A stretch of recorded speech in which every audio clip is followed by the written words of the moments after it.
George Gluck from Green Party, running for the District 8 congressional seat. There's a bit of overlap between us, certainly as far as foreign wars are concerned, and security, freedom from government intervention.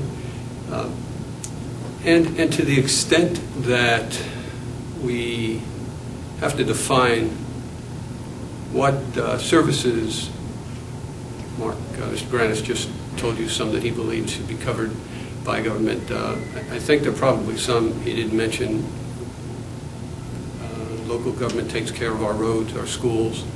I think we're going to want to add some more to the ones that Mark mentioned. And the question in my mind is exactly how many. Police, fire department. We have, we'll go into this later, I guess, too. We just have 2 minutes here. I'd like to add that I've lived here in Montgomery County, except for a few months, since I graduated from college in 1967. Both my kids, all 5 of my grandkids have or are going to Montgomery County schools. Both my wife and daughter have taught. My wife's a retired teacher from the county, and my daughter still teaches in the county. So we have a lot invested in the county. Well, I guess we'll see over the next few minutes, the remainder of the hour, where we differ with respect to specific areas where the government we believe should pay for services. I might mention also, I think one of the big problems we have now, a general problem, is the fact that our government is, the federal government at least, is incapable of doing anything at the moment. So we need to get some new folks in there who will be able to move us some. Okay, you're making an assumption that it is unsustainable. If it continues, it certainly will be. That's for sure. We've had national debts relative to our GDP almost as large in the past. In fact, after World War II, we had an incredible debt. And despite that, President Eisenhower, Republican, borrowed a lot of money to build an interstate highway system, which turned out to be a very good investment in our future. So I'm not as concerned as some other people are. I think that there are some ways we can certainly save money. There are ways that we can get more funds and reduce the deficit. I don't think that we've ever had any time in our history where there wasn't some money owed by the federal government. I don't think it'll ever happen that we see none owed. I think we were essentially the same position back in the 30s, and the laws you mentioned were reinstated then, instated then, and should be reinstated now because back in the 30s they worked, and they would have worked again. I agree to some extent that I'm not sure that we wouldn't have been better off with these banks going under. And what I fear now is that they're even bigger than they were before. There are fewer larger ones now. And so we'll have an even worse effect if they go under this time. But I think properly regulated, as happened during the 30s, we could have avoided this problem. Getting rid of those laws is what caused this. And also giving out loans to folks on purpose who shouldn't have gotten them precipitated some of this as well. If you look at the percentage of union employees in the United States, go back to the 40s, you see that we had about 30% of our employees unionized. Now it's down to 7%. And if you superimpose on that graph the history of middle class, the average income in families in the United States, you'll see they coincide exactly, and I don't think that's a coincidence. I think unions have a place in this country. I think we should, in fact, encourage them. A couple of years ago we had the opportunity to do that, but Congress didn't pass the law that would have allowed allowed that to happen. As far as forcing people to pay into unions, I don't believe they are required to pay. They don't have to, at least as far as the political portion of what's paid out. I agree with what Mark just said, and I'd like to add also that the problem are the people in Iran who will be controlling it if and when they get them.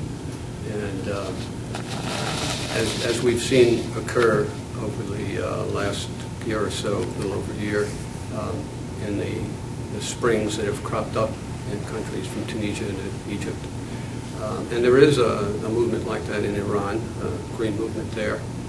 And there's reason to believe that eventually, if treated properly, we can have them succumb to, as Mark said, just living with the bomb and with the rest of the world. The best welfare is a job, and one that, as Republican Teddy Roosevelt said over 100 years ago, provides a living wage. So I do my best to see that in fact happen, mostly through the private sector, except as we did back in the 30s for a temporary while, when necessary, stimulate our economy with jobs to improve infrastructure and the like.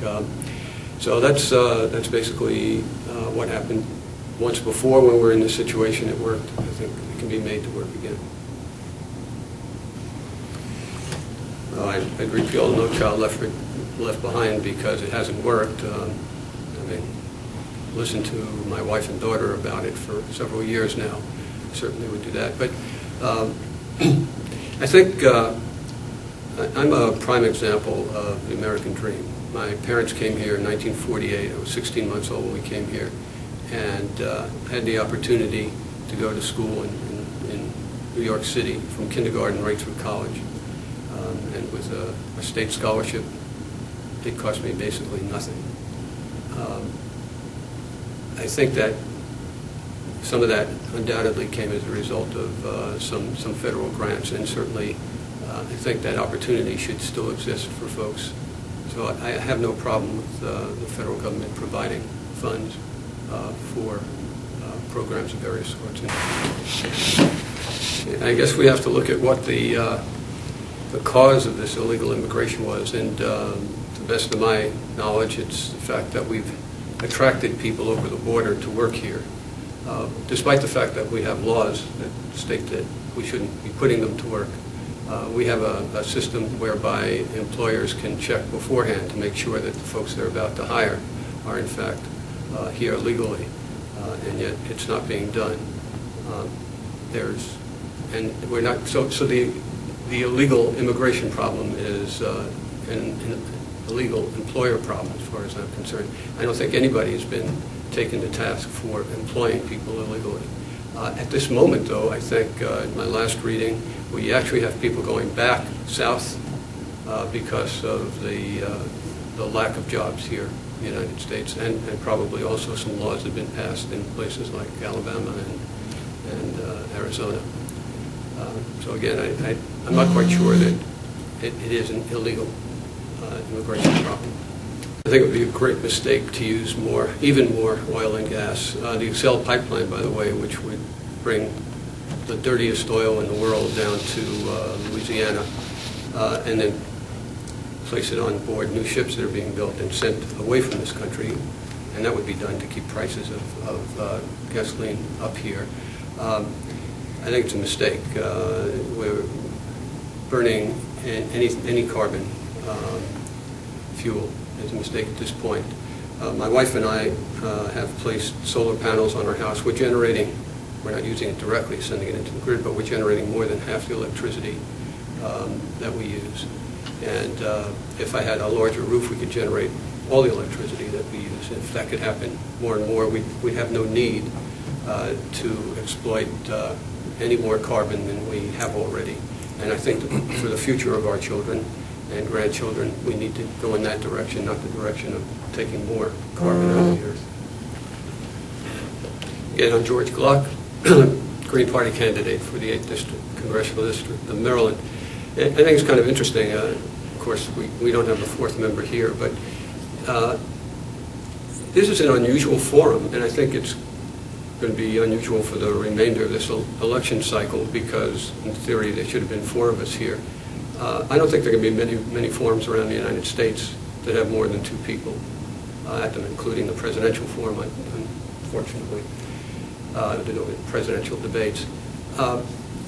You know, I think Mark and I agree